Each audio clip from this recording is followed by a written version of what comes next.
conversar com a deputada Joyce Hasselmann, nós convidamos José Alberto Bombig, ele é editor executivo do jornal O Estado de São Paulo e titular da coluna do Estadão. Sérgio Roxo, repórter do jornal O Globo e da revista Época. Flávia Marreiro, ela é editora do jornal É o País, no Brasil. Fábio Zanini, repórter da Folha de São Paulo. E Débora Freitas, apresentadora da rádio CBN. Nós contamos ainda com o olhar atentíssimo do nosso grande cartunista Paulo Caruso. Deputada, boa noite. Seja bem-vinda ao Roda Viva. Pela primeira vez no centro da roda, mas a senhora já teve no lugar já tive na bancada e fazendo perguntas, algumas incômodas para convidados. Eu acho que hoje o centro da roda vai ser uma missão mais difícil. Deputada, o presidente cita com frequência um versículo, João 8,32. Conhecereis a verdade e a verdade vos libertará. Desde a escalada da crise no PSL, não só a senhora, mas outros membros do partido têm citado, atacado, reclamado do que chamam de milícia virtual. E há insinuações ou até mesmo acusações de que tem dinheiro público sendo usado nesse processo de detração de adversários nas redes. A senhora chegou a dizer, usando um título de um filme, a senhora optou pela cultura pop, né? Disse, eu sei quem vocês são e sei o que fizeram no verão passado. O que é que a senhora sabe que nós ainda não sabemos? Eu sei bastante coisa, né? Mas o que aconteceu com a intensificação desses desgastes, que não começaram hoje, veja, essas pequenas crises que foram se intensificando no PSL começaram ainda à época da transição. Então, vocês se lembram que, né, quando tentaram impor um líder, eu fui contra, um líder que foi escolhido pelo próprio filho do presidente, eu achei aquilo uma interferência, né, a bancada não gostou. E aí, aos trancos e barrancos, as pequenas crises foram acontecendo.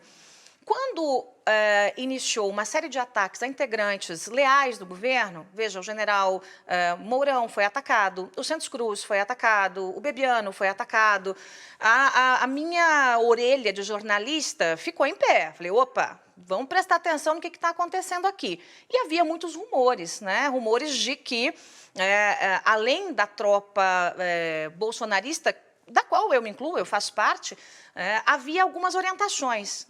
Quando o Santos Cruz foi achincalhado nas redes sociais, eu resolvi também dar uma atenção um pouco maior para entender o que estava acontecendo. E, de fato, quando eu digo que a gente precisa olhar com atenção isso, quando você tem um assessor de um deputado que é pago com dinheiro público, fazendo memes, montagens, ataques virtuais e virulentos. Não é você discordar, é ataque virtual e virulento. Sendo bancado com dinheiro público, não me parece que isso passe perto da moralidade.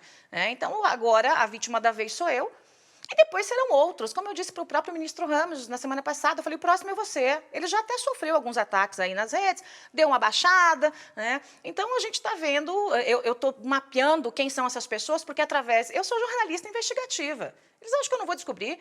Através dos ataques que foram feitos para mim, eu comecei a mapear. Lá atrás já com Santos Cruz e agora. Mapei aqui, mapei ali, mapei acolá. E tem alguns perfis que já estão identificados, que, inclusive, fazem parte, já estiveram nas mãos ou estão nas mãos de assessores dos meninos, do Flávio, do Eduardo e do Carlos. Quando o seu colega Alexandre Frota, que era do PSL, foi expulso, talvez aí numa espécie de prenúncio do que viria a ser essa crise que hoje dominou o noticiário e dividiu o partido literalmente no meio, quando ele esteve aqui no Roda Viva, ele disse que sabia desde a campanha que fake news era uma prática dos apoiadores do Bolsonaro. Agora que a senhora está experimentando aí o outro lado, o lado de quem é alvo, talvez se não de fake news, mas de recortes que levam a um entendimento diferente sobre o que a senhora acha que está acontecendo. A senhora concorda? Era uma prática disseminação de fake news na campanha e é uma prática de governo? Olha, a virulência né? Todos nós sabíamos que havia. Eu não tinha informação concreta e real de que fulano, beltrano ou cicrano faziam montagens, como há grupos hoje. Hoje um site publicou montagens e o grupo combinando como seriam os ataques e como seriam as montagens com o meu rosto. Né? Então, disso especificamente, eu não sabia. Que, obviamente, que a campanha foi muito dura para todos os lados, isso a gente viu, por óbvio. Né? Eu não fazia parte de time de fake news, porque toda vez que eu fui para o ataque, eu botei o meu rosto. Porque quando você põe o seu rosto, você dá o direito de, se a pessoa se sentir ofendida, ou se você estiver falando uma inverdade, haver reparação judicial. Então, quando você põe o rosto, é uma coisa. A grande questão é se esconder por trás de perfis, né, fakes, para atacar pessoas e atacar aliados. Né? Se é prática do governo, eu acho que isso é um pouco pesado demais. O governo tem que se preocupar com o Brasil. Eu estou falando de coisas que atrapalham o governo e atrapalham o Brasil.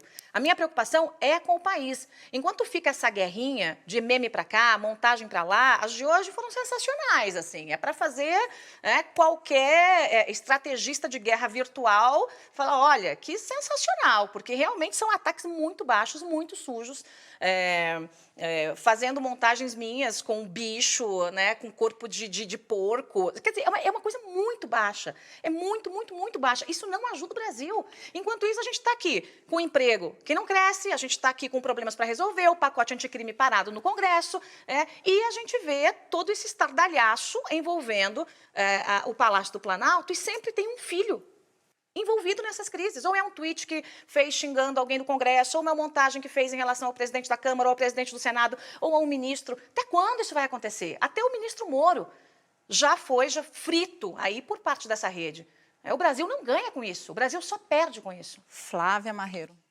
Boa noite, deputada. Na campanha, durante a campanha, a senhora foi responsável pela difusão de um boato, um dos mais, que chegou a 71% dos eleitores, segundo uma pesquisa que a gente publicou no El País, o de que uma grande revista tinha recebido 600 milhões para falar mal do então candidato Jair Bolsonaro.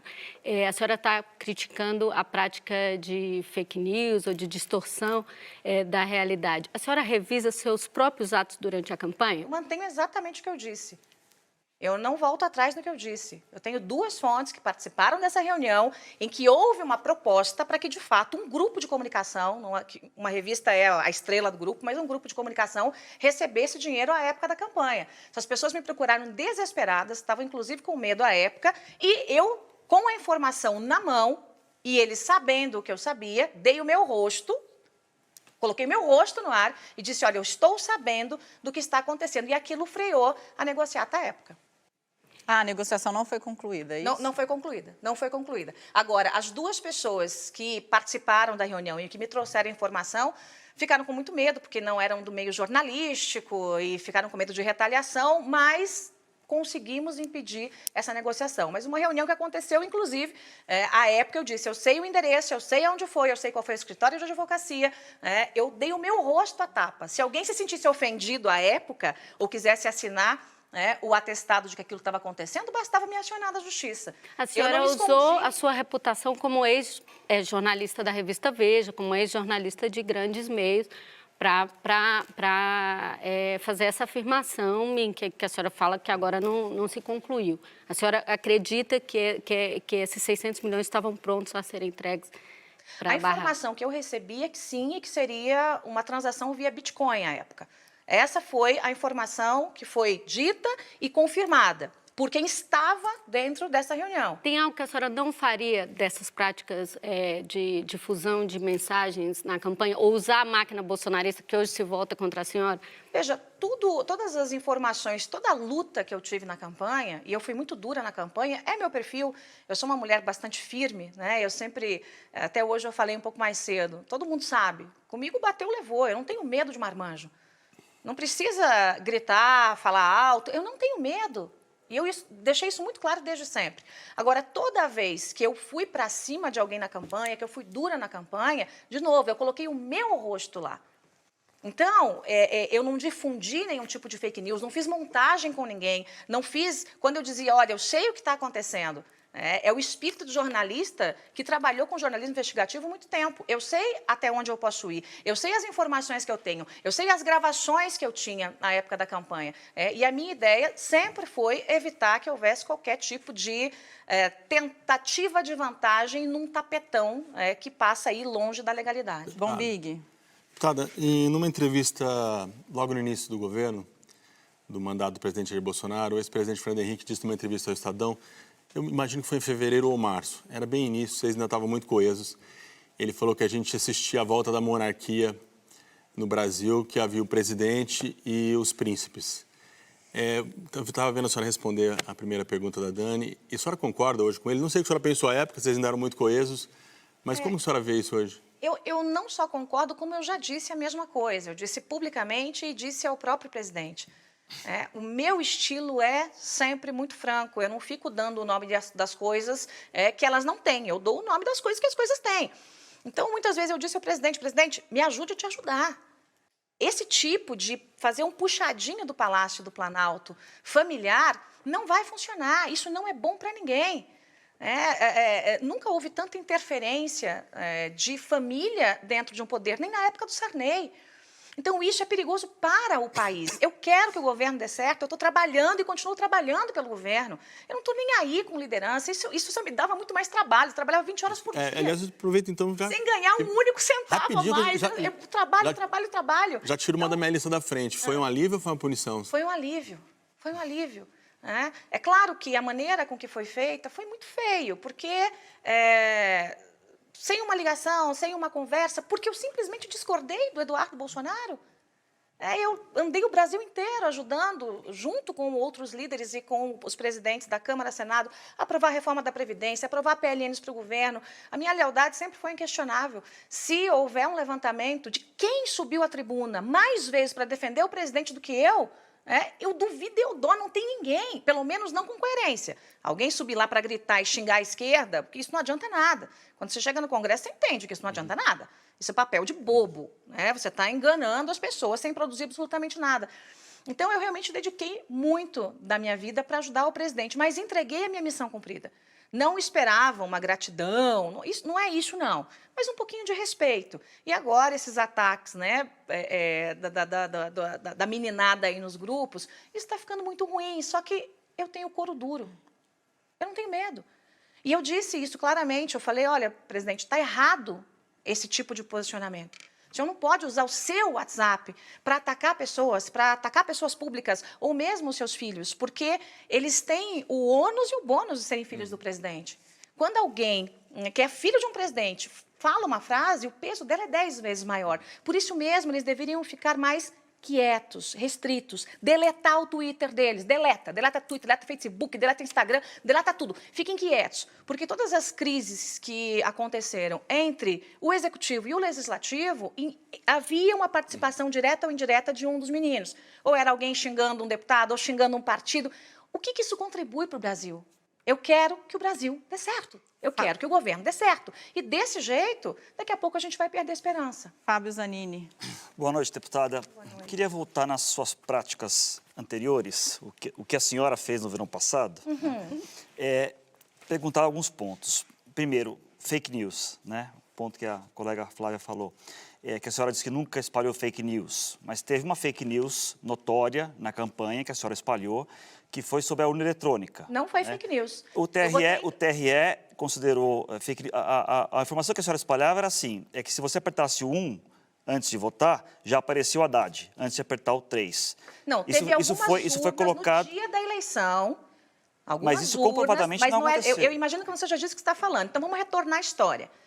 Eu fiz um vídeo, coloquei no ar um hacker que nos contou como é que poderia ser possível você instalar um programa dentro do próprio TSE para, eventualmente, haver a modificação de pequenos percentuais de urna. Se você conversar com engenheiros que trabalham com urna eletrônica, você vai ter gente que diz isso é impossível e você vai ter gente que diz isso é possível. Então, você tem opinião para todo lado. Eu coloquei esse hacker no ar. A senhora fez mais que isso. A senhora categoricamente disse que se apertasse a tecla 1, aparecia o Haddad, o que não é verdade. Para aparecer o Haddad, tinha que apertar o 1 e o 3. O TRE de Minas Gerais, inclusive, a Justiça Eleitoral se manifestou contrariamente, dizendo que isso era impossível. A senhora, inclusive, tirou do ar o vídeo. Nós colocamos o vídeo no ar, né? O vídeo no ar em que apertava um e aparecia. Qualquer coisa que eu publique viraliza. Mas eu tenho aí uma a senhora rede talvez gigantesca. não devesse ter publicado, a gente estava espalhado, no meio de uma eleição e nós recebemos esse vídeo. Recebi esse vídeo e postei o vídeo. Né? A senhora não se arrepende?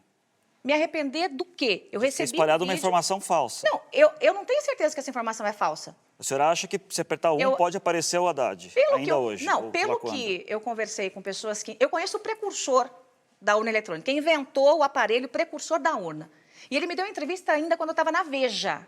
E ele disse para mim, é possível, sim, fazer... É fácil fazer fraude? Não, mas é possível. Tanto na urna quanto no sistema de transmissão. É claro que aquilo no momento em que você está com um país absolutamente polarizado, todo mundo tem medo que houvesse, eu tinha medo que houvesse uma interferência, tanto para um lado quanto para o outro. Então, o meu papel foi fazer o barulho em cima daquilo, fazer um alarde em cima daquilo. Aquele vídeo foi postado, não fui a primeira a postar, eu repostei o vídeo, né, e recebi um vídeo que depois disseram, não, aquilo é uma montagem.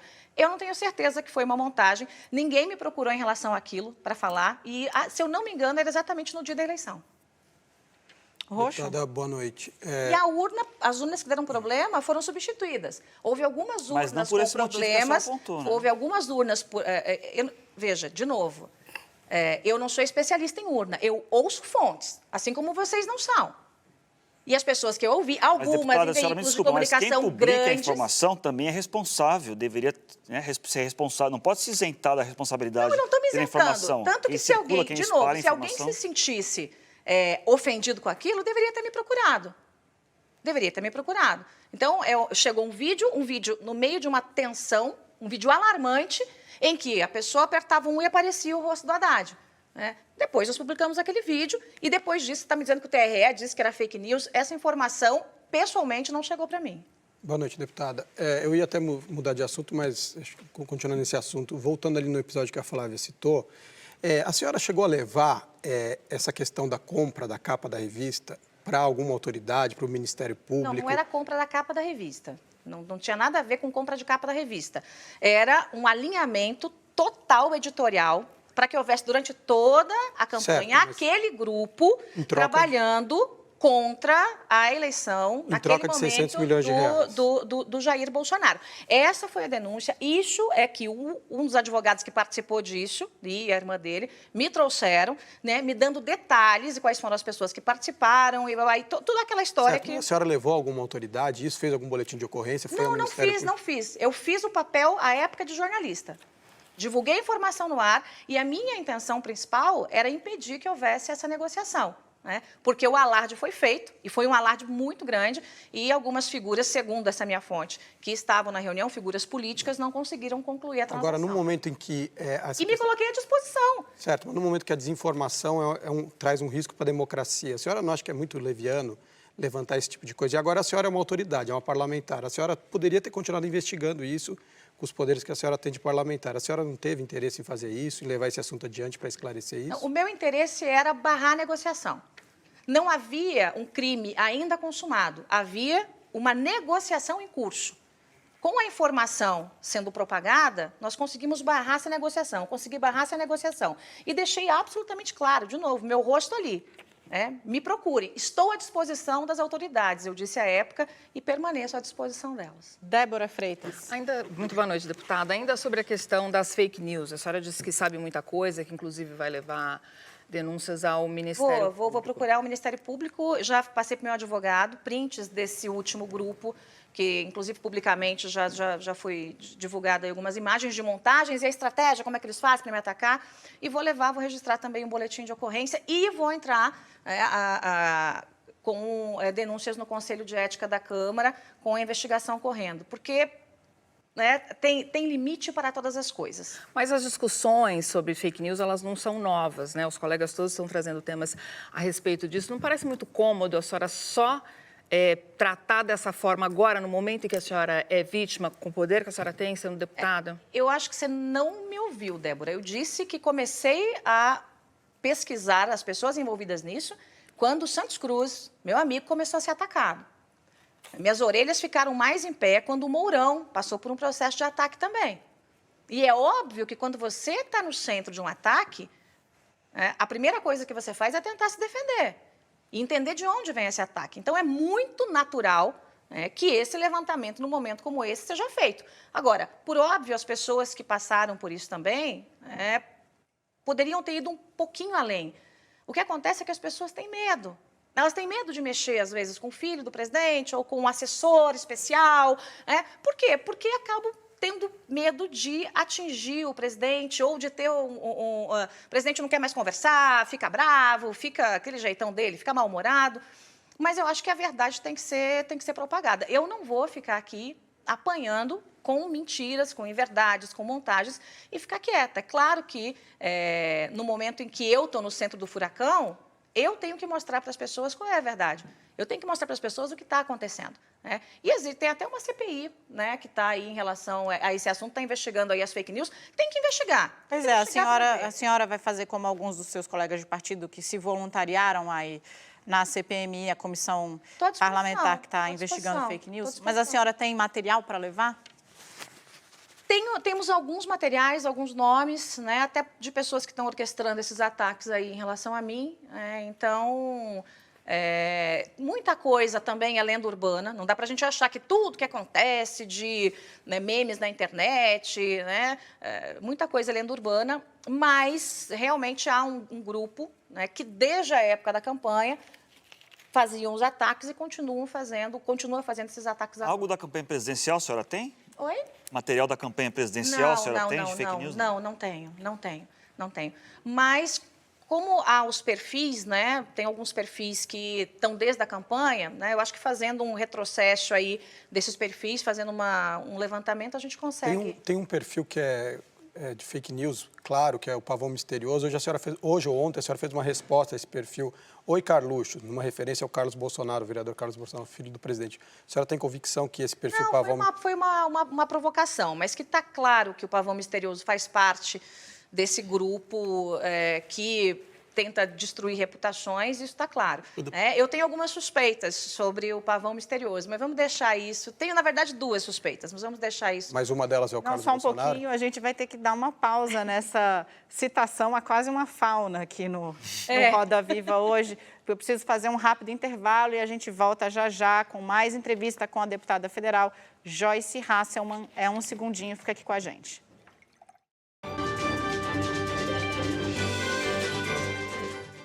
Estamos de volta, Roda Viva, entrevista hoje a deputada federal Joyce Hasselmann. Para você que está aí em casa e não é muito de redes sociais, eu vou tentar fazer aqui uma breve explicação.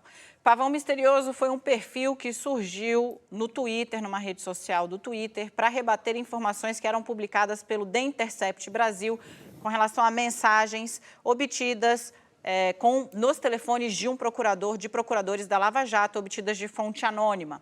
Esse perfil chegou a publicar documentos fraudados, mensagens falsas, atribuindo crimes a alguns jornalistas, em especial o Glenn Greenwald, que já veio aqui no Roda Viva. Esse perfil opera como boa parte dos perfis que disseminam fake news na internet, sob anonimato. Então, é por isso que o Sérgio Roxo estava perguntando aqui, mas é um perfil que dissemina desinformação, comprovadamente, documento falso, fraude de verdade. Acho que não tem problema nenhum você, de novo, ir para o ataque, desde que você coloque o rosto. Então, eu tenho várias divergências com o Glenn, várias. Não é de hoje, também não tem a ver com vazamento, com esse telefone. Se olhar nas redes sociais, a gente tem uma briga histórica aí pelas posições políticas. Eu sou de direita, ele é de esquerda, e de vez em quando a gente ali troca farpas no Twitter. Mas a gente tem que saber quem são as pessoas que estão por trás dos perfis, para que nós demos o direito às pessoas de, se eventualmente se sentirem ofendidas, buscarem retratação. É simples assim. A justiça está aí para isso. Então, a única questão é essa. Quem são as figuras que estão por trás de tais perfis que atacam indiscriminadamente as pessoas? Para encerrar aqui, eu já vou passar a palavra de volta para os meus colegas. Sobre o episódio dos 600 milhões, uma crítica que se faz muito à senhora nas redes que a senhora foi dando diferentes versões, especialmente para a história do dinheiro. Primeiro que é um dinheiro, a senhora é uma mulher de mídia e é bem informada. Transações de uma das maiores, a venda de uma das maiores revistas do mundo não chegou perto desse valor. Então, é uma quantia que dificilmente se encaixa no mercado editorial brasileiro, inclusive que é um mercado editorial que não é novidade para ninguém, é um mercado que vem passando por dificuldades. A senhora trabalhou anos em redação de revista, sabe disso. Outra coisa é a forma como esse dinheiro seria entregue. A senhora primeiro diz, num vídeo, esse eu cheguei a assistir na época, durante a campanha... Uma parte em malas e o resto em Bitcoin. Nota sobre nota, a senhora diz. Do que estava o Bitcoin em mala. aparece numa segunda versão. Sim, na segunda versão não, na continuidade do que eu estava dizendo. Eu não sou obrigada a esgotar uma denúncia que eu faço na primeiro comentário, na primeira reportagem. Eu fiz uma sequência, fiquei a semana inteira falando sobre aquilo. Se a senhora então, não tivesse foi que- uma outra versão, né? Foi a continuidade daquilo que eu estava falando, com a fonte me entregando informação, me entregando informação, me entregando informação. E, de novo, eu não era uma revista. A revista é a estrela do processo, mas um grupo de comunicação. E não se tratava de uma negociação meramente editorial. A negociação ali era política. E quando a negociação é política, os números são muito superiores a negociações editoriais. Tá ótimo, vou deixar os colegas aqui fazerem. Zanini. Deputada, a senhora vem sendo atacada de maneira até torpe, né? Pessoal. Bem cruel. E merece toda a nossa solidariedade aqui. Emojis, carinhas, de um porco e tudo mais. E a senhora responde na mesma medida, né? A senhora respondeu, por exemplo, ao Carlos Bolsonaro, colocando um emoji de um veado e 3 Foi ratinhos. uma resposta, foi um tweet. Eu não fiz a resposta tweet, a ele. tudo bem. Eu Tweetou, tuitei, mas né? a referência era ele, tô correto? Tuitei e errei. Confesso que A senhora errei. errou. Nesse caso, a senhora reconhece e errou. Eu perdi a paciência, eu não tenho sangue de barata, eles ficam me provocando demais. E achei não que fará não mais isso. deveria... Não farei. Eu acho que eu não deveria ter descido nesse nível, porque isso não ajuda o Brasil. Eu concordo plenamente, eu errei, passei do limite nesse tweet, ele me provocou, eu respondi, então eu mordi a isca. Ele jogou uma isca e eu fui lá e mordi a isca. Então, isso não vai mais acontecer, não tem o menor sentido e eu acho que é minha responsabilidade, como mulher mais votada da história da Câmara, como uma mulher que se coloca sempre como uma mulher de direita, que quer ver privatização, quer ver economia bombando. Eu acho que não ajuda em nada o Brasil quando eu deixo ao nível da molecada e ajo da mesma forma. Então, nisso eu já deixei publicamente A senhora que eu fez errei outro e vou tweet. apagar, Calma, eu vou inclusive, organizar apagar aqui, o senão post. fica falando todo mundo em cima da deputada. Só que é a mesma coisa. Só um pouquinho, vou organizar. Bombig e Flávia, que tinha pedido, passo para o Roxo e devolvo depois para a Débora. Vamos lá. Basicamente, uma continuação da pergunta do Fábio. A senhora está falando da preocupação com o país. Vem cá, deputada, quanto, na gênese dessa briga, quanto tem de horizonte eleitoral? Quer dizer, a senhora quer ser candidata, é perfeitamente legítimo, né? Obviamente legítimo a senhora querer ser candidata a prefeita de São Paulo. Mas a gente sabe que tem na gênese dessa disputa, dessa briga que escapou um pouco do controle de todo mundo, tem um horizonte eleitoral. Né? Nem terminou o primeiro semestre, nem havia terminado o primeiro semestre do governo e já havia essa disputa dentro do PSL. Não, veja, Bombig, não Onde está a tem. preocupação com o país e onde está o Não, horizonte eleitoral da senhora? Não tem, nesta briga específica, não tem nenhum horizonte eleitoral. Uma coisa nada tem a ver com a outra. Eu vou ser candidata e ponto. Já deixei isso muito claro. A executiva nacional do partido me apoia e o presidente, que é aqui em São Paulo, Eduardo Bolsonaro, ou ele vai ser afastado ou daqui a pouco termina o mandato dele, que é em novembro. Então, não muda nada no processo. Eu sou candidata e ponto. Isso já está definido. O que está envolvido aí é uma tentativa de tomar o controle do PSL no tapetão para colocar um líder que é o filho do presidente, logo tem, né, seus ônus e bônus, que não agrega, desagrega. Então, veja, tanto não agrega que mesmo com o Palácio atuando, com os ministros atuando, os ministros começaram a ligar. Ministro para deputado. Não, vem aqui pressionar. O presidente ligou. Fato. O presidente ligou. Quando o presidente da República, que é o homem mais importante desse país, sai da estatura dele e desce para fazer uma espécie de lobby para eleger o filho deputado, no que isso ajuda o país? Isso enfraquece o presidente, isso me dói. Ver essas movimentações enfraquecendo a autoridade de um presidente da República que está há 9 meses no cargo. Eu quero que ele seja fortalecido, eu quero que ele seja forte, eu quero que ele seja um estadista. Eu não quero que ele fique ligando para deputado e, ó, se vai aqui assina a lista. Se não quiser, não assina, tá? Vai ficar contra mim, mas não tem problema. Não pode haver uma interferência do Executivo desse tamanho no Legislativo. Então, nada tem a ver com a questão eleitoral São Paulo. São Paulo está definido. Eu sou a candidata do PSL, ponto. Né? Tem a ver realmente com o respeito às instituições e com o fato de realmente, parece uma coisa meio maluca, né? Porque para proteger o presidente dos filhos dele, às vezes a gente tem que desagradar o presidente. Mas o presidente da República, ele tem que entender, ele não é mais deputado. Ele é presidente de todo mundo, inclusive de quem não votou nele. Ele é o presidente de quem votou no Haddad. Ele é o presidente de quem não votou em ninguém. Ele é o presidente de quem não foi às urnas. Então, ele é o presidente de todos. E é isso que eu quero. Eu quero que o nosso presidente realmente se comporte como um grande estadista. E não que passe as horas dele ligando para deputado e dizendo, olha, assina aqui a listinha do meu filho. Não dá. Flávia. Deputada, 2 rápidas. A senhora já falou mais de uma vez, inclusive para uma entrevista na revista Marie Claire, que nunca foi alvo de machismo. Depois dos ataques dos últimos dias... Primeira vez. Dos últimos... A senhora repetiria o mesmo? Debutei. A segunda pergunta. A senhora está pregando uma espécie de bolsonarismo que é só do presidente e não do clã do filho deles. Isso é realista? A senhora imagina que ele vai largar os filhos? Não, largar não, pelo amor de Deus. Eu entendo o papel dele como pai, é claro que eu entendo. Um pai que quer proteger seus filhos, que quer o melhor para os seus filhos. Agora, ele é um pai que é presidente. Então, ele tem outros tantos milhões e milhões, né, de filhos que precisam de uma atitude do presidente. Então, o que eu acho é que cada um... Eu acho ruim já que eles estejam na política, porque fica tudo muito misturado. Mas o ideal seria que cada um cumprisse o seu mandato quietinho. Pronto. Isso é realista esperar? O presidente já falou que se tiver carne, o filé mignon é para o filho dele. Ele fala, é uma declaração do presidente. Eu entendo, mas eu creio que vai chegar o momento do presidente fazer essa opção pelo bem do Brasil, que é deixar os meninos fazerem os seus mandatos, deixar o Flávio terminar o seu mandato, se explicar com a justiça com o que tem que explicar, deixar o Eduardo Bolsonaro fazer o seu mandato, sem ficar querendo, põe embaixador aqui, põe líder ali, essa interferência é muito ruim. E deixar o Carlos lá na Câmara de Vereadores cumprindo o mandato dele, acabou. Se eles querem ser presidente da República, que saiam na próxima eleição, que disputem a presidência, que ganhem a presidência. E aí tudo bem, aí é legítimo. Ainda que eu discorde ou que eu não votasse em nenhum dos 3, tudo bem, aí a gente tem que respeitar. Mas o presidente chama-se Jair Messias Bolsonaro. Roxo, por favor.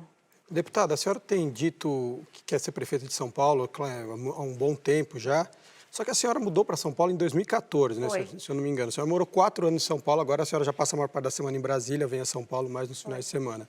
A senhora se acha preparada, conhece São Paulo, já esteve na periferia, já conhece o Itaim Paulista, o Capão Redondo, sabe, por exemplo, quanto custa a passagem de ônibus de São Paulo? E o que a senhora acha, por exemplo, da mudança do Vale Transporte que teve no começo do ano pela Prefeitura? Olha, Sérgio, São Paulo é uma imensidão, né? Eu não sou candidata a carteiro, eu sou candidata a prefeita. Então, eu não preciso saber todos os nomes de ruas e qual é o problema da rebimboca da parafuseta, porque isso uma equipe competente faz. Eu quero uma equipe competente, eu quero um vice que seja gestor, de preferência, que não seja político, que seja alguém ligado à administração, ligado a uma boa gestão de empresas. E em relação a saber qual é o problema da região tal, o buraco da rua tal, o nome que mudou, isso aí uma boa equipe faz. Isso aí é balela. Mas a senhora já andou no transporte público de São Paulo, por exemplo? Já andei no transporte público de São Paulo. Eu trabalhava na Veja, né? Então, tem uma linha de metrô ali que chega fácil, né? A senhora quer o apoio do Bolsonaro, do presidente Bolsonaro, para a sua campanha? Eu acho. A senhora quer ele na sua campanha, no seu palanque, entre aspas, né? Que hoje não tem mais palanque praticamente. Veja, essa é uma pergunta assim, meio dialética. Talvez Freud explicasse isso. Por quê? Eu vou te dar um exemplo. Quando lá no Palácio eu disse, almocei com o presidente, sou a candidata, eu tinha acabado de almoçar com ele e ele falou para mim, acho que nós teremos uma mulher candidata, hein, Joyce? Vai administrar o 3º maior orçamento do país. Aí ele falou assim, desça lá e solte isso, né? Eu desci e falei, e ele me chamou de prefeita, inclusive. Me falou, prefeita, vai lá, me chamou publicamente o prefeito. Depois veio o porta-voz dizendo que o presidente não disse aquilo. Disse. Ele não estava querendo te fritar, não, deputado? Pode ser, mas eu acho que, não sei, eu acho que ele tem mais o que fazer do que ficar pensando nisso. Olha, eu vou fritar. Das duas, uma, ou o porta-voz não obedece o presidente, ou o presidente, de fato, pregou uma peça na senhora. Mas deixa eu garantir a palavra para a Débora, eu acho que nem uma coisa nem outra. Eu acho que ele falou, e acho que não foi de mau coração. Mas eu acho que deve ter tido alguma reação dos próprios filhos. E aí, para apaziguar alguma coisa interna ali na cozinha, né, ele falou assim, não, desdiz ali e tal, aquela coisa. E ele tem dito que eu acho certo. Ele tem falado, olha, eu não vou me meter agora em eleição municipal. Ele está correto. Ele tem que administrar o país. Ele não tem que se meter mesmo em eleição municipal. Vai chegar um momento de ele olhar as opções e dizer assim, olha, isso aqui é o melhor, isso aqui não é o melhor. Pode ser que agora, por conta dessa crise, ele até torça o nariz para a minha pré-candidatura. Mas vai chegar um momento em que ele vai olhar e vai dizer, essa é a melhor opção para São Paulo. Eu não tenho a menor dúvida. Deputada, a senhora se coloca como candidata à Prefeitura de São Paulo pelo PSL. Hoje a gente vê todo esse problema no partido, esse racha, há pessoas sendo investigadas de esquema de candidaturas laranja. A senhora acha que vai ter ambiente para a sua candidatura dentro do PSL? E quem seriam os gestores que a senhora levaria? Olha, Débora, eu não conheço nenhum partido que seja o partido dos santos canonizados no Brasil. Todos os partidos têm problema, todos. Quando eu optei pelo PSL, eu optei a convite do Jair Bolsonaro, que ele já tinha me convidado antes de estar no PSL para estar na política. Optei, apostei. Acho que o PSL precisa de alguma depuração, como boa parte dos partidos precisa, mas acho que o PSL é um partido que pode se firmar como o grande partido de direita desse país. E no que depender de mim, eu vou ajudar. Em relação às investigações, acho que o que de melhor tem é que se investigue o mais rápido possível. Mas pau que bate em Chico, bate em Francisco. Deputada. A investigação não pode ser seletiva.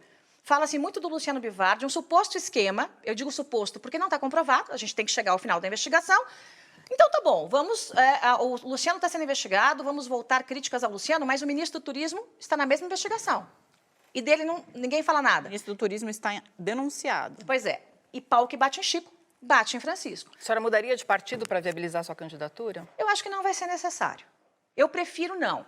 Tenho convites de outros partidos, 5 partidos já me procuraram, mas eu acho que a gente consegue fazer do PSL o grande partido de direita nesse país e os incomodados que se murem. Deputada, uma coisa que sempre os integrantes, dirigentes de partidos de centro que apoiaram a indicação da senhora para a liderança do governo no Congresso, que foi o posto do qual o presidente a removeu na semana passada, sempre disseram que a senhora, dentro do PSL, ela é certamente uma das pessoas mais fáceis de conversar.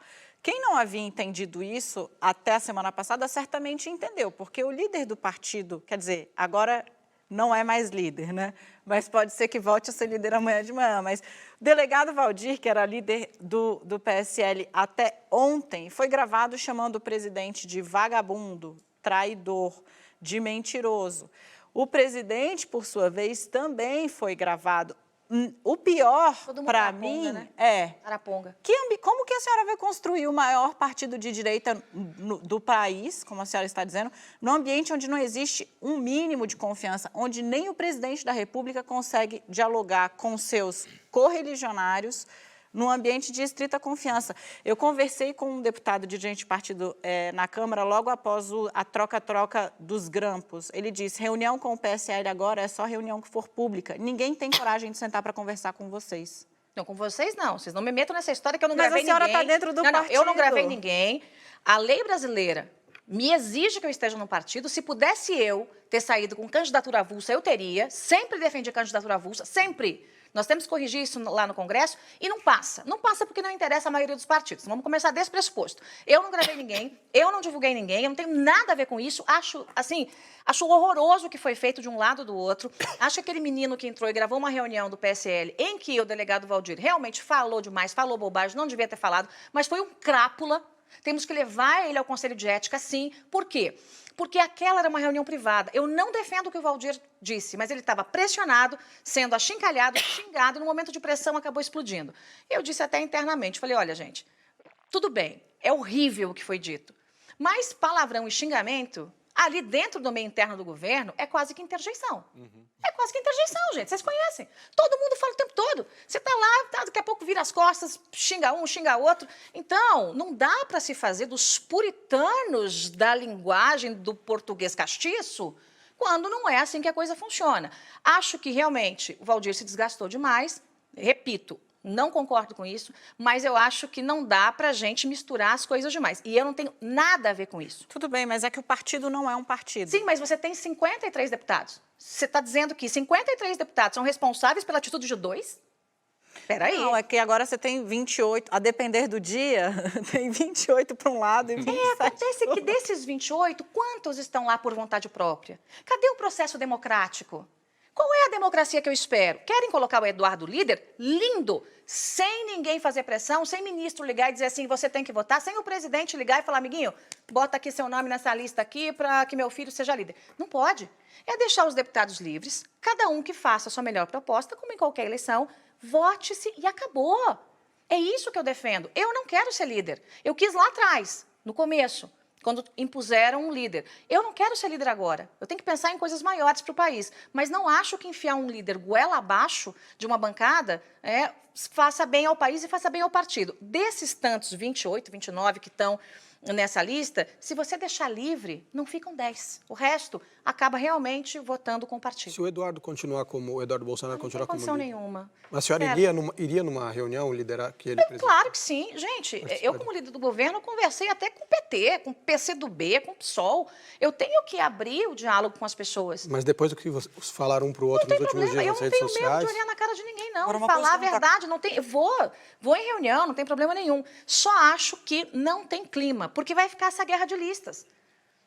Alguns deputados foram suspensos, aí a suspensão foi retirada, amanhã serão suspensos de novo, e aí vai ficar nessa guerra de E qual que listas. é a Eu acho solução? que o melhor caminho é tentar encontrar, depois da gravação do delegado Waldir, realmente ficou um pouco mais azeda a situação ali para ele, ainda que ele seja o candidato do Eduardo Bolsonaro, não era meu, do Eduardo Bolsonaro, tá?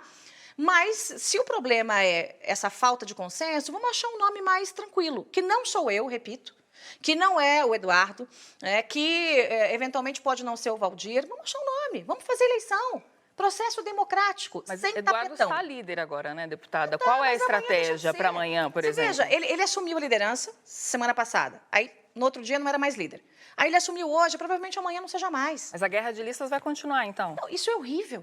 Por Quem isso seria o tem que nome ter uma da eleição. senhora? Quem Quem é o terceiro nome?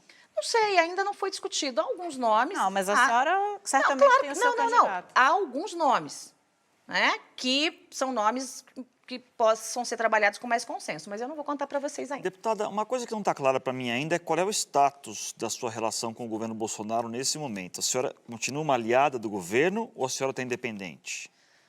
Eu sou aliada das pautas que nós prometemos na campanha. Enquanto o presidente cumprir as pautas que prometeu na campanha, combate inegociável à corrupção, 100% as pautas do pacote anticrime do Sérgio Moro, sem fazer proteção de quem quer que seja que esteja envolvido em qualquer esquema ou suspeito de ilegalidade, eu vou estar do lado. Estou nas agendas reformistas, mas é claro que quando houver coisas que eu não concordo, como essa coisa de tentar botar filho no tapetão aqui ou ali, eu tenho que me posicionar.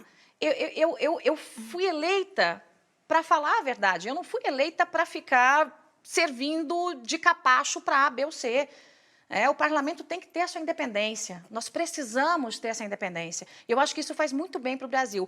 Dentro do governo, tinha 2 pessoas, que eu saiba, pelo menos, que tinham a coragem de chegar para o presidente e dizer, presidente, está fazendo besteira, está errado, que era eu e mais um ministro, o Heleno. Presidente, não faça. Às vezes ele ficava zangado comigo. Mandava áudio. Eu não tenho que te pedir autorização. Eu falei, é verdade, você não tem que me pedir autorização. Agora, a bomba vai cair no Congresso para eu tentar desarmar. Então, pelo menos me previne do que você vai fazer. Então, eu acho que ter quem possa fazer críticas construtivas, e não só a gente para dizer amém, até porque pode prejudicá-lo, é uma coisa muito saudável no processo Fora da democrático. liderança, a senhora Corrupção, pode que você ter acha? mais uma independência um pouco maior. Sim, lógico. Eu fiquei muito limitada, até mesmo em questões partidárias, até notícia. Por exemplo, uma operação policial que envolve o partido A. partido A que vai votar na Previdência. Não pode dar, porque se der operação, o partido fica chateado. Aí. Então, tem todo um jogo político que é muito delicado e que, óbvio, eu vou ter que continuar fazendo esse jogo pelo bem do Brasil, mas eu tenho alguma independência, né, para falar algumas coisas e não são todos os sapos que eu preciso engolir. O senhor acha que o governo está sendo correto com o ministro Sérgio Moro na condução do pacote anticrime dele? Acho que não. Por quê? Eu não estou vendo, de fato, de verdade, não é falar da boca para fora ou falar nas redes sociais. Eu não estou vendo um empenho mesmo, né, de lutar pelo pacote anticrime, de lutar contra a corrupção, ou de fazer, por exemplo, o que o presidente fez para ajudar na lista com o Eduardo, fazer para ajudar no pacote anticrime. A senhora era líder do governo no Congresso. Quantas vezes o presidente da República ligou para a senhora ou pediu que a senhora fosse ao Palácio do Planalto para passar orientações sobre como tentar convencer seus colegas a aprovarem o pacote anticrime tal qual ele foi enviado pelo governo?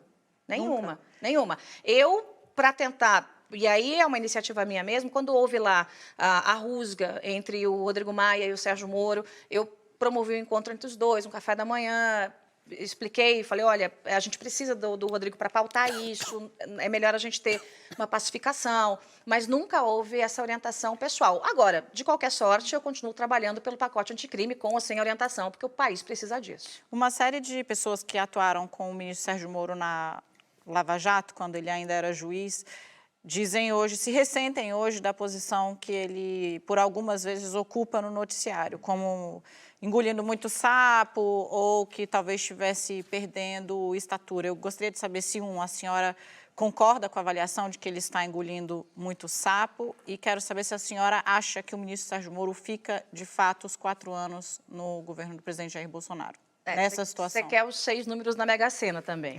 Claro. Né? Porque, assim, se ele vai ficar os 4 anos, eu espero que sim. Eu espero que sim. A senhora Mas eu ficaria entendo nessas condições? O ministro Sérgio Moro, ele é muito comprometido com o que o Brasil precisa. O que ele tem feito, na minha avaliação? Ele não me falou nada, não tenho carta para falar, né, por ele, procuração, nem nada. Mas qual é a minha avaliação? E eu vejo isso um pouco por mim. Muitas vezes a gente tem que engolir esse sapo para conseguir avançar com pautas importantes para o Brasil. Porque se a gente pensar só no que a gente quer, ou nos nossos brios, ou nos nossos egos, ninguém faz nada. Então, eu vejo que o Moro está muito comprometido em aprovar esse pacote anticrime, isso faz parte da história dele do Brasil. Então, eu entendo que, por vezes, ele acabe passando por um ou outro desgaste, engula um ou outro sapo, pelo bem do país, porque é um homem comprometido com o país. Eu sou 100% Moro. Temos uma pergunta e aí a deputada responde na volta do intervalo. Manda bala. A senhora falou da bandeira do combate à corrupção. A senhora está cômoda da maneira como o Planalto está lidando e como o senador Flávio Bolsonaro está lidando com o caso Queiroz? A senhora acha que o Fabrício Queiroz deveria vir explicar a sua versão? Agora eu falo isso... Deputada, por favor, eu pedi para a senhora responder na volta do intervalo. Vamos lá. Vamos estourar meu bloco. Fica aí, o assunto é Fabrício Queiroz, o ex-assessor do senador Flávio Bolsonaro, filho mais velho do presidente Jair Bolsonaro. É um segundinho, a gente já volta, terceiro bloco do Roda Viva com a deputada Joyce Hasselmann.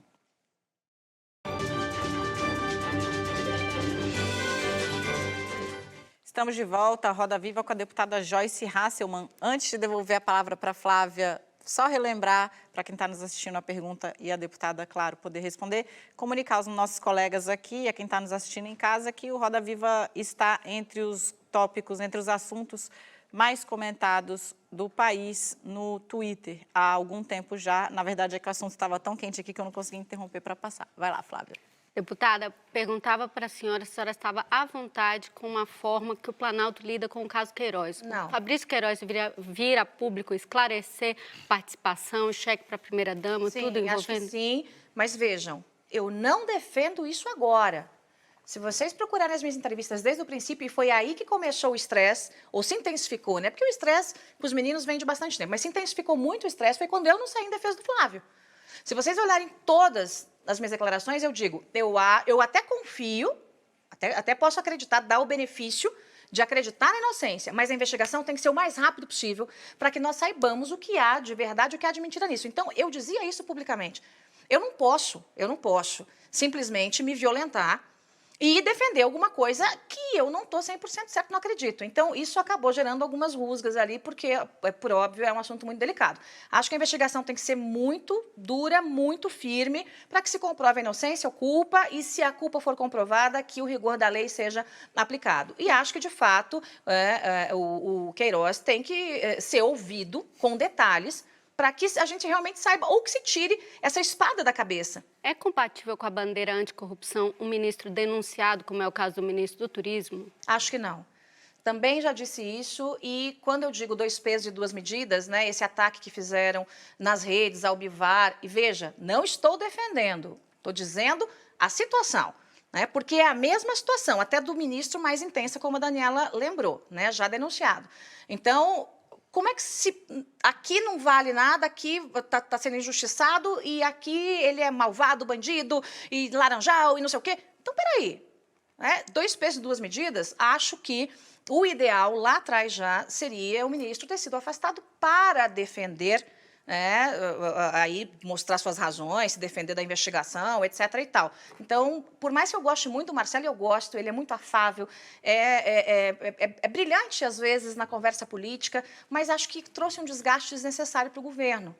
Está investigado, tem pelo menos uma suspeita, afasta. Vai se defender. Isso valeria, na minha opinião, para o Flávio, valeria para o Marcelo e para quaisquer outros que possam aparecer aí no meio do caminho. Deputada, queria fazer uma pergunta sobre um ponto delicado da sua biografia, que é uma acusação de plágio que a senhora recebeu em 2015, quando a senhora era jornalista no Paraná, de que o sindicato da categoria, na época, fez uma acusação de que dezenas de reportagens que a senhora publicava eram plágios de outros veículos. A senhora sempre disse que isso era perseguição de esquerdistas e tudo mais. Agora, recentemente, a revista Piauí fez uma reportagem extensa sobre a senhora, em que ouviu ex-funcionários da senhora, ex-estagiários, inclusive, e alguns deles confirmam essa prática, um deles fala, inclusive, abre aspas, copiávamos e colávamos mesmo, fecha aspas. Então, dando um novo significado para essas acusações, não apenas algo que viria de sindicatos, perseguição da esquerda, etc. Queria saber como é que a senhora comenta essas revelações. Vamos por partes. Em relação à denúncia do sindicato, ela foi anulada na Justiça. Eu provei, por A mais B, que era uma denúncia de gente ligada à CUT dentro do sindicato, e a minha briga com os sindicatos jornalistas é desde que eu era estudante. Porque, eu não sei se aqui em São Paulo vale a mesma regra, mas no Paraná era proibido um estudante trabalhar ganhando. Você tinha que estagiar sem ganhar nada. E eu fui diretora da CBN, em Ponta Grossa, ainda acadêmica, Fedélia. Então, eu era diretora, eu era âncora, eu tinha uma briga com o sindicato. Ponto 1. Ponto 2. O que a lei me exige em relação a eu usar uma matéria da Folha de São Paulo? Exige que eu coloque a matéria e o crédito do veículo. Você pode copiar a matéria, colar a matéria e botar o crédito do veículo. É isso que a lei me exige. Então, quando você olha o processo do Sindicato de Jornalistas, até release, eles colocaram como release, que era mandado por deputado, por senador, como se eu tivesse copiado a imprensa inteira. Mas o que o seu ex-funcionário dizia é que a senhora não fazia isso. Não é que verdade, a senhora é mentira. só colocava sem crédito. Tá na É reportagem, mentira, inclusive. isso não é mentira, mentira. Tanto se tanto fosse verdade isso, eu não teria anulado esse processo na Justiça. Qualquer um pode falar qualquer besteira, qualquer papagaio fala. Eu tive vários funcionários, demiti alguns, porque o trabalho era ruim, porque, enfim, por vários motivos. Fui chefe de muita gente, desde muito nova. Eu chefiava equipes de redação, então é natural que você crie alguns desafetos no meio do caminho. Aí é muito fácil. Depois que eu estou há X anos aqui em São Paulo, aparece alguém, sei lá das quantas, para falar bobagem. Deputada, a senhora coloca todo o mal do governo, aparentemente, na conta dos filhos do presidente, né? Da onde vem o poder deles? Porque o presidente até coloca uma hierarquia militar ali, ele chama os filhos de 01, 02, 03, né? Mas, pela que a senhora diz, eles têm um poder muito grande sobre o pai. Da onde que vem isso? Por que eles têm tanto poder? Eu achei que não era tanto no começo, na época da campanha. Achei assim, achei mesmo de coração. Porque eu vi algumas declarações, às vezes, do presidente ainda candidato brincando, né? Aí, uma vez ele brincou comigo, o Eduardo passou correndo, assim, a gente estava dentro do carro, eu acho que era em Araçatuba, não me lembro direito, interior de São Paulo. Aí ele falou assim, aí, ó, brincando, né, óbvio, ó, malandro aí, ó, eu falo que é melhor do que eu sou, mas não é nada, tem que comer muito feijão. Então, passava a sensação de que eles não tinham tanto esse poder de influência. Quando algumas ações, objetivas, outras subliminares, foram aparecendo, especialmente primeiro em relação ao Carlos, a gente passou a entender que eles tinham um poder maior de influência na comunicação. O presidente disse várias vezes, eu devo minha eleição ao Carlos. Ele falou, isso é público. Então, você começa a perceber que realmente há ali uma influência grande. Acho que, na ordem de escala, quem mais influencia o Carlos, depois o Eduardo e, por último, o Flávio. Mas também é uma percepção dos elementos que a gente vai juntando com a convivência. Mas lá atrás eu achava que não. Eu realmente achava que ele que mandava, pronto, acabou. Né? Eu até brinquei, teve um dia que, acho que foi entre o primeiro e o segundo turno, que ele ligou e falou assim, Joyce, pô, e agora, o que eu faço? Vamos subir aquela rampa juntos? Tal. Eu brinquei, presidente, pega os 3 meninos, tranca no banheiro e toma o celular. Aí ele, Joyce, você também não bate de homem em mão aberta, né? Eu acabava brincando, mas brincando, falando algumas verdades. Pois para a senhora ver como a senhora, desde o início, estava equivocada, ele levou o Carlos no carro aberto, né? Não, aquilo foi claramente, né? Foi uma ação muito clara do poder de influência. A senhora disse que acredita no fortalecimento do PSL, diz que os incomodados é que têm que se mudar ou algo que o valha. A senhora acredita que a solução seria a saída dos filhos do presidente e do presidente do partido, do PSL? Acho que seria ruim para o partido e para o presidente sair do PSL. Entendo que haja um desgaste, acho que o presidente é muito responsável por esse tensionamento, esse desgaste também, como os filhos. Mas ele mesmo disse hoje, um pouco mais cedo, né? Uma ferida tende a cicatrizar. Também há uma ferida naqueles que foram abandonados no meio do caminho, naqueles que deram suas vidas pela campanha. Você veja que nós temos deputados que fizeram campanha no Nordeste pelo presidente. Nordeste é muito difícil você levar uma bandeira de direita para lá. E eles se agarraram naquela bandeira. Então, é bem verdade que houve uma onda Bolsonaro, mas também houve uma onda de milhares de formiguinhas trabalhando e que, às vezes, esperam um muito obrigado. É só isso, obrigado, um reconhecimento. Então, essas pessoas que estão sendo deixadas, já foram deixadas pelo meio do caminho, se sentem exatamente soldados feridos, abandonados, que era o que o presidente disse que jamais faria. Veja quantas vezes na campanha foi dito, e até pós-eleição, nunca abandonamos um soldado ferido no meio do caminho, no campo de batalha.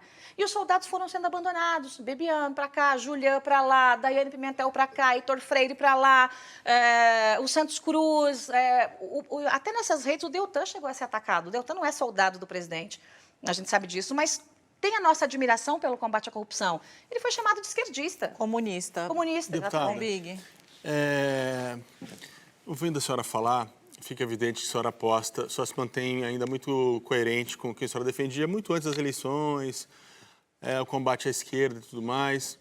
Vou entrar aqui um pouco na praia do Zanini, que é o especialista. Se eu estiver falando alguma bobagem, você me ajuda, Zanini. Mas Obrigado. Não. Me parece que a senhora aposta que essa onda conservadora, seja por acreditar nela ou por algum interesse eleitoral, ela ainda vai prosseguir. A senhora acha que é possível, a Flávia até de alguma forma citou isso, a senhora acha que é possível existir um bolsonarismo, entre aspas, ou uma doutrina, ou alguma coisa assim, de direita, porém sem a figura do Bolsonaro, que para muita gente hoje prejudica, de certa forma, a direita? Por exemplo, os liberais, que também estão no governo, já acham que algumas atitudes atrapalham. A senhora acha possível Eu acho que sim. existir? Eu acho que sim. Eu acho que tudo que você coloca como um endeusamento a alguém é muito ruim. Fizeram isso com a esquerda e o Lula, né? Então, assim, a esquerda é o Lula, a esquerda é o Lula, a esquerda é o Lula. E veja que todo mundo sabe o meu posicionamento. Eu sou contra os ideais da esquerda, ponto, acabou. Então, é muito ruim endeusar e deixar um movimento ou uma onda dependente de uma pessoa. Eu acho que a direita está se fortalecendo aos poucos no país. Está meio bagunçado ainda, a gente está vendo, porque você tem, assim, vários tons de cinza, né? Tem mais de 50 no meio aí dessa direita. Tem a direita conservadora, a direita 100% liberal, centro-direita. Então, você tem tudo. A direita mais ligada à Igreja Católica, a direita mais ligada à Igreja Evangélica. Então, assim, é muita gente que precisa ser organizada. Mas eu acho que o movimento, né, tem que ter líderes, mas não pode depender de uma única pessoa. Dória pode ser um líder da direita? Esses dias até eu conversando com o João, todo mundo sabe que ele é muito meu amigo, e isso cria uma ciumeira também ali dentro, né, do clã bolsonarista, porque ele diz, não, a Joyce é Dória, não é Bolsonaro. Por que eu tenho que ser um ou tem que ser outro? Mas e se Eu os dois sou se amiga do candidatarem João, um contra o outro em 2022? Mas 2022, Esse cenário eu não sei nem se eu vou estar viva. Gente, pelo amor de Vai. Deus, tá Já longe. pode estar viva e A da senhora prefeitura. votaria no... Tá longe, A senhora vai ser prefeita, tá quem sabe? No longe. segundo turno, a senhora escolheria Moro ou Bolsonaro? Eu não vou botar o Moro numa saia justa, né? Mas o Moro... Ele tá mais o Moro não preparado. quer ser candidato. A gente, né, todo mundo brinca. Moro, ele quer cumprir o papel Mas a dele. hipótese Dória versus Bolsonaro é mais realista, né? Mas eu acho... Dória- Eu já falei isso para o presidente, já falei para o João também. Eu acho que é cedo antecipar o debate eleitoral. No caso, porque a Prefeitura de São Paulo já é ano que vem. Sim. Então já começa, né, gente? Já não tem como você não discutir isso Não, agora. sem dúvida. Agora, no caso da Presidência da República, você tem um longo tempo pela frente. O Dória tem que mostrar a gestão em São Paulo e eu acho que ele está indo muito bem, apesar de, né, uma crise aqui, outra ali com polícia, aquela coisa toda. Ele está indo muito bem em São Paulo e o presidente tem que cuidar do Brasil. É assim, ó, quem apresentou o melhor resultado, que venha. Né? Mas acho que nessa onda de desgaste, o presidente vai perder musculatura.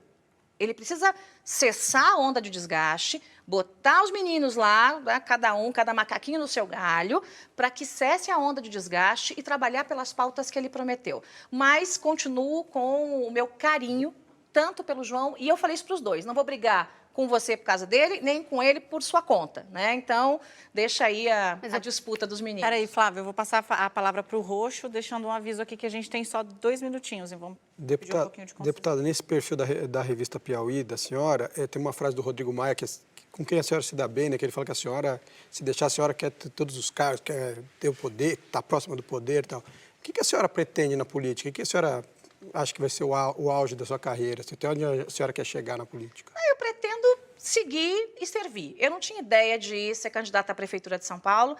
A coisa acabou acontecendo, e não tinha ideia mesmo, mas a coisa acabou acontecendo. Eu acho que a gente tem que tomar muito cuidado para não pavimentar a volta da esquerda na política nacional através de São Paulo, da cidade de São Paulo, que é a maior máquina municipal, né, do país. E eu estou aqui para servir. Os desafios que me forem impostos, eu vou aceitar e vou enfrentar. Mas a prefeitura, a senhora que se afirmou como candidata desde o Mas começo do ano.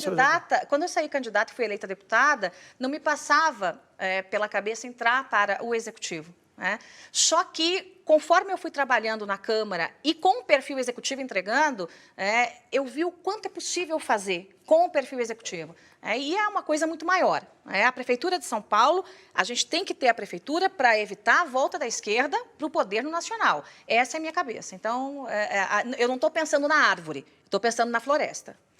Pois muito bem, a gente vai fazer mais um rapidíssimo intervalo e volta para o quarto e último bloco da entrevista no Roda Viva com a deputada federal Joyce Hasselmann. Fica aí com a gente, não desliga, é um segundinho só. Estou te esperando aqui.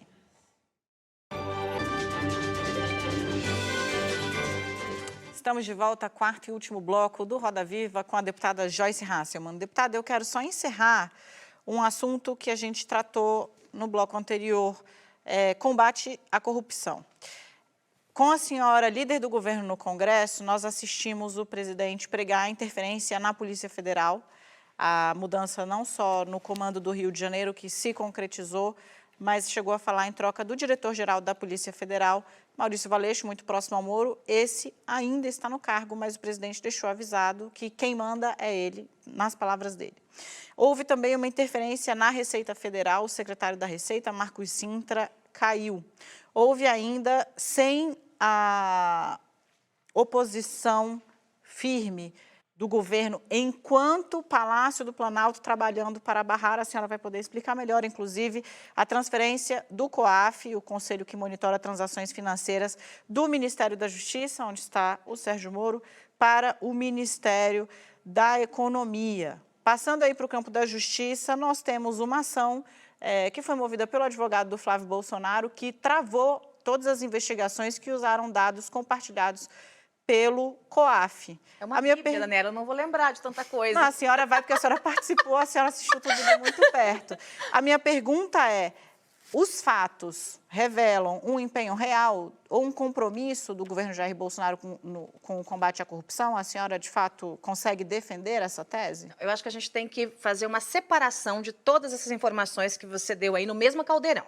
Primeiro, em relação aos cargos, né? a gente tem que partir do pressuposto que os cargos são do presidente. Ele põe e tira quando ele quiser. Isso é o que diz a nossa Constituição.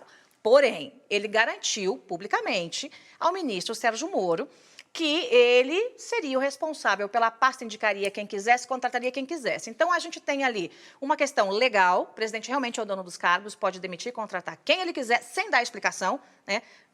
Inclusive como fez comigo, né? Sem nem ligar. É meio indelicado, meio mal educado, mas fez. Pode fazer. Mas ele deu a palavra para o Moro que não fazia. Então, aí os dois têm que, né, o Valeixo continua lá, eu espero que continue. Em relação ao COAF, eu sou absolutamente contra as manobras que foram feitas. Acho que o COAF deveria permanecer com o Sérgio Moro no Ministério da Justiça, porque é um órgão importante para fazer rastreamento aí, né, de dinheiro, para seguir o rastro do dinheiro, é importantíssimo. Mas eu não acho que o governo está comprometido em lutar a favor da corrupção. Não há um compromisso de luta contra a corrupção, porém... Dos outros, porque o filho do presidente é isso, ele é patrono de uma ação que travou. Então, nós voltamos no mesmo ponto. Os filhos acabam atrapalhando esse processo. Então, acho, de novo, que o filho deveria se defender afastado. Olha, não é renunciar ao mandato, não. Olha, eu vou me afastar aqui para fazer minha defesa, comprovar minha inocência, eu volto. É isso, é simples assim, é muito simples. Então, nesse ponto específico, eu já disse, repito, acho que há uma falha, né, para mostrar para a sociedade que pau que bate em Chico, bate em Francisco, que não há dois pesos e duas medidas. Amigos, a roda está aberta. Rememora para a gente a sua destituição desde quinta-feira, porque a senhora teve uma conversa inicialmente só com o ministro Ramos. O presidente, a senhora falou na última madrugada, foi isso? E o que o presidente falou para a senhora aí nessa conversa? Eu não quero dizer o que o presidente disse. Eu acho que nessa conversa, se ele quiser publicar o que eu disse a ele, fica à vontade. Né? Mas eu não vou falar das palavras, mas eu chamei a atenção dele para alguns problemas que estavam acontecendo e disse que... Mas foi a iniciativa da senhora de procurá-lo ou dele de procurar? Eu recebi uma mensagem, né, que ele encaminhou, né, e respondi, né, que era uma mensagem, era para a lista de transmissão, não era específica para mim, não. Era uma mensagem para uma lista de transmissão. Então, no bolo, eu recebi a mensagem e aí eu chamei a atenção dele. E essa foi a primeira conversa de vocês desde a Foi. O que aconteceu é que nessa coisa de puxa a lista para cá, puxa a lista para lá, ninguém do Palácio me procurou para dizer assine a lista do Eduardo, porque todo mundo já sabia que eu era contra isso, contra puxar o tapete dos outros dessa forma. Mas, quando eu assinei a lista para a manutenção do líder escolhido pela bancada, acabou que foi entendido como traição. Eu não vejo qual é o sentido disso, porque, primeiro, ninguém me pediu, segundo, essa guerra de listas começou de quarta para quinta. Né? Mas quem falou para a senhora que era uma traição? Isso o próprio Eduardo Bolsonaro tweetou. Tá, mas para a senhora diretamente? Não. Inclusive, eu falei com o Ramos e disse a ele, eu falei, olha, Ramos, essa falta de cuidado com os aliados, essa mania, e falei para o presidente também, né? Isso eu digo porque eu já falei publicamente, essa mania de ficar transformando aliado em inimigo, de perder os principais aliados, isso é muito ruim, porque pode acabar que o presidente vai ficar sozinho, quando ele precisa de um time, uma tropa para lutar pelo país. E eu falei para o Ramos, o próximo é você. Falei, você pode ter certeza que o próximo é você. Então, ele falou, Joyce, vamos conversar, vem aqui. Eu falei, não, eu não... E ele começou a arrumar a gaveta quando a senhora falou? Desculpa. Poxa, deixa eu girar a roda. Vamos lá, Deputada, por gentileza, a senhora sempre foi uma crítica do feminismo, né? Colocou sempre como uma antifeminista, sempre criticou um suposto mimimi, né? A senhora já usou essa expressão várias vezes, das mulheres em várias situações, especialmente na política. Mas a senhora falou recentemente, há um tempo atrás aqui no programa, agora, que acha que há um componente machista nessa... Se eu entendi bem, foi isso, né? Nesses ataques que a senhora está sendo... Não, eu só concordei com a Flávia. Eu debutei nessa... Mas a senhora acha que o fato da senhora ser mulher contribui para esses ataques? Enfim... Eles atacariam se eu fosse homem ou mulher. Né? Só que, pelo fato de ser mulher, o que está acontecendo? Né? Eles atacam em relação a peso, em relação à imagem, em relação à aparência, essa espécie de bullying virtual. Eu não estou nem aí para isso. Mas, por óbvio, que é deselegante, é feio, é uma coisa suja, baixa, as montagens que fazem. Então, mas atacariam se eu fosse homem, pode ter certeza. Só que... acho que está uma coisa muito excessiva. Se eu fosse uma mulher frágil, assim, frágilzinha, tal, eu estava deprimida, chorando aos prantos em casa. Porque quem aguenta um ataque coordenado de mais de 20 perfis de Instagram, 1.500 páginas de Facebook, porque esses são os números, 1.500 páginas de Facebook interligadas, atacando todo dia, com memes sendo preparados, com todos os grupos de WhatsApp, ó, ataca aqui, ataca ali. Quer dizer, qualquer pessoa diz, não. Inclusive, algumas pessoas que assinaram a lista, assinaram por isso. Porque estavam sendo tão atacadas, e elas me diziam, Joyce, você tem mais de 1 milhão de votos. Eu não tenho, eu tive 40 mil. Eu não tenho capital político, eu não posso fazer isso. Mas a senhora aceita, então, que não é só mimimi contra as mulheres, que às vezes Fábio, realmente... as minhas declarações sobre feminismo, elas foram supervalorizadas. O que eu disse que não me representa? Eu não gosto quando há uma manifestação, por exemplo, em praça pública, e alguém arranca a blusa e sai em manifestação. Isso não me representa, porque os meus valores são conservadores. Eu acho que uma mulher que sai fazendo manifestação, eu não tenho nada a ver com isso, faz o que quiser, mas eu, particularmente, não me sinto representada por alguém que faz esse tipo de manifestação. O feminismo acabou se enveredando, pelo menos, né, na parte mais caricatural e que mais aparece, para esse lado. Né? Mas eu descobri dentro da Câmara uma solidariedade da bancada feminina, e eu acho que essa é a questão que a gente tem que resgatar. É um movimento feminino e não feminista. Não pode ser o machismo com sinal trocado. Não pode ser a mulher contra o homem é inimigo da mulher. Não é isso, não é isso. A gente tem que caminhar juntos, tem que construir políticas públicas juntos, o respeito juntos. Então, eu acho que o movimento feminino é o que está faltando. Hoje, por exemplo, nós temos um grupo da bancada feminina na Câmara com todas as 77 mulheres.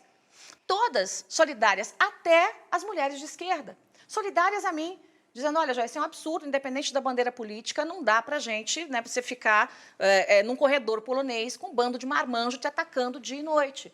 Né? Você imagine, de novo, repito, se eu fosse alguém frágilzinha, que me magoasse ou que coisa assim, gente, eu ia cair de cama num estresse e não ia sobreviver a esse ataque. Deputada, o que a senhora acha, rapidinho, para todo mundo poder perguntar, o que a senhora acha do PSDB e do DEM? A senhora compartilha a visão de certa direita de que o PSDB, por exemplo, é comunista? Não. Eu acho assim, tem gente mais alinhada à esquerda no PSDB e gente mais alinhada ao liberalismo. Você não pode julgar todo mundo. Lá no princípio, quando você pensar o princípio da raiz do partido, gente, isso é outra coisa. Porque, por exemplo, no próprio PSL, você tem gente mais liberal e menos liberal. Eu sou muito liberal na parte econômica. Tem gente que é menos liberal, é mais nacionalista, por exemplo. O próprio presidente. Agora ele está, né, na cartilha do Paulo Guedes, mas ele é um nacionalista. Né? Nacionalista gosta de estatal, essa coisa toda. Né? O que tem minério, matriz energética, tudo tem que ser do Estado. Então, mas eu acho que dentro do PSDB você tem uma linha mais à esquerda, aí sim, você tem pessoas com resquício do socialismo e uma linha mais liberal. No DEM, não. O DEM ele veio do PFL, né? Ele veio com aquela coisa mais alinhado a uma direita. Mas tem gente dentro do DEM que tem um alinhamento mais de direita para o centro? Claro que tem. Claro que tem. Então, você tem, por exemplo, o Ronaldo Caiado. Eu considero o Ronaldo Caiado um DEM mais à direita. Ele realmente é né, aquela pessoa meio que TFP, tradição, família e propriedade. Aí você tem algumas pessoas do DEM que já são mais centro. O Rodrigo Maia é mais centro. Até porque ele tem que convergir e conversar com todos os partidos. Então, essa coisa de um partido tem que ser só uma coisa ou só outra é desrespeitar as sensibilidades de um ser humano, porque um partido é feito de gente. As pessoas não precisam pensar igual. Isso não é democracia. Temos 4 minutos, Débora e depois Flávia. Deputada, o presidente Jair Bolsonaro está lá no Japão, deu uma declaração agora há pouco, diz que prefere que o filho Eduardo Bolsonaro permaneça no Brasil para pacificar o PSL, numa referência à indicação dele à Embaixada dos Estados Unidos, que ainda não foi formalizada. Embaixada. Pelo que a senhora está dizendo aqui, não é isso, não é esse o caminho para a pacificação. Pontualmente, o que vai debelar essa crise? Tem espaço para um acordo? Eu acho que tem, sim. Eu acho que tem quando todo mundo baixar a guarda. Eu já me comprometi hoje mais cedo com o povo, não é com o político, não é com o Eduardo, não é com ninguém. Prometi baixar um pouquinho a temperatura, realmente eu me excedi em alguns momentos nessa coisa de Twitter e estou fazendo a minha meia-culpa aqui. Eu acho que todo mundo tem que entrar no mesmo caminho.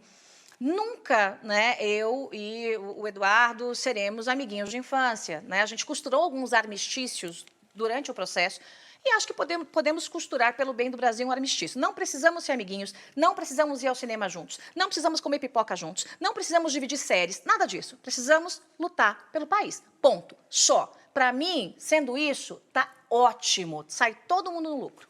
Flávia. Deputada, a senhora se considera mais bolsonarista ou mais lavajatista? É a um. E a segunda, as mensagens reveladas pelo The Intercept e analisadas em conjunto com o país mostraram o procurador Deltan Dallagnol em situações questionáveis, entre elas planejando lucrar com o nome da Lava Jato em palestras ou até aceitando fazer palestras para entidades ligadas à investigação como a FEBRABAN. A senhora acha, como a exemplo do que falou do caso do ministro e do Queiroz, que o Deltan deveria se afastar da Força-Tarefa para não afetar a imagem da Força-Tarefa nesse momento? Eu acho que não. Eu confio plenamente no Deltan. Veja, eu sou do Paraná, eu conheço a história desses meninos heróis da Lava Jato, sou 100% Lava Jato, né? E acho que tentou se destruir a imagem do Deltan de maneira injusta. Não vejo problema em ele sendo procurador e não misturando as coisas dentro da pasta, cobrar por palestra. Isso é absolutamente legal. É absolutamente legal, né? Até porque algumas das cobranças ele fez doações também, e mesmo que não fizesse, ele não está cometendo ilegalidade nesse processo. Eu, de fato, acredito no Deltan Dallagnol, eu acredito em Sérgio Moro e eu sou 100% lavajatista. Mais que bolsonarista. Olha, o bolsonarismo lá atrás estava mais defensor da Lava Jato do que hoje, né? Então, assim, deu uma clareada nessa defesa. Eu acho que o bolsonarismo tem que se agarrar um pouco mais na defesa da Lava Jato. E aí a gente... Lava-toga, a senhora apoia? Acho que não é o melhor caminho, eu vou te dizer por quê. Se a gente derrubar a PEC da Bengala, que é mais inteligente, a gente numa lapada já tira 2, 3. Ao invés de fazer uma lava-toga para tirar um ministro, aí desgasta tudo, aí para a reforma. Eu estou muito preocupada com as reformas. Então, acho que trocar ministros do Supremo nesse momento seria muito bom. Muda a PEC da Bengala, já saem 3 ou até 4 de uma vez. Um pouco uma manobra chavista isso, deputada? Não, claro que não, porque foi aprovada a PEC lá atrás, que todo mundo achou que fosse boa e é ruim. Então, é simplesmente um ajuste na legislação. Quem a Coloca senhora novos. acha que o presidente ia escolher na hora de... Perdão, que o presidente ia ouvir na hora de escolher os 3, 4 ministros do Supremo que a senhora advoga que ele tem o direito de poder indicar? Se a PEC da Bengala for derrubada, né? Que eu defendo isso. Assinei, inclusive, tá? Está assinada lá pela derrubada da PEC. Eu não sei. Eu acho que a senhora acha mais fácil de ouvir o que Sérgio Moro ou ouvir o núcleo familiar, por exemplo? Vamos pegar o exemplo da Procuradoria-Geral da República. Pendeu para o Augusto Aras, que não era exatamente o candidato do Ministério da Justiça. Lavajatista, né? Eu gostaria que o Moro fosse ouvido, mas acho que ele não seria o primeiro da lista a ser ouvido. Ainda que ache que ele será ouvido, ou seria ouvido, hoje, né? Porque cada dia é uma agonia, né? Nós estamos chegando ao fim desta edição do Roda Viva. Eu agradeço muitíssimo a participação do José Alberto Bombig, do Sérgio Roxo, da Flávia Marreiro, do Fábio Zanini, da Débora Freitas e do nosso mestre cartunista, Paulo Caruso. Agradeço, claro, a você que nos acompanhou até agora e muito especialmente a deputada Joyce Hasselmann. Muito obrigada. Daniela. Obrigada a todos. Desejo, claro, uma ótima noite a quem está nos assistindo, uma excelente semana a todos. E, por favor, não esquece, segunda que vem, nós temos um encontro marcado aqui no Roda Viva às 22 horas. Eu espero vocês. Até lá.